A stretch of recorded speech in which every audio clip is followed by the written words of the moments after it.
विदेशी लाल यादव तोरा आँखिया के काजल हमारे जान ले गए। गाने ऐसे ही होने चाहिए जो दिल को छू जाए। ये सब गाने तब के हैं जब हमारे भोजपुरी में चारों तरफ हिंदी गाने के धुन पे भोजपुरी गाने बन रहे थे। शुरुआत इस गाने से हुआ था, उसके बाद ये लोग छा गए। अच्छा, धड़कन धनंजय, अवधेश प्रेमी यादव के 70% गाने गंदे होते थे। मिठू मार्शल का भी यही हाल था। इसी में कुछ लोग बाजी मार गए हिंदी धुन पे, जैसे दीपक दीवाना, रंजन रवाना, अवधेश प्रेमी यादव और मिठू मार्शल।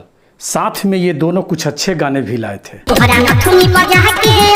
अवधेश प्रेमी यादव गंदगी से निकलने की पूरी कोशिश किए, लोगों ने भी सपोर्ट किया, पर ये अटके तो कहाँ, गंदगी से निकलकर फिर से गंदगी में आ गए।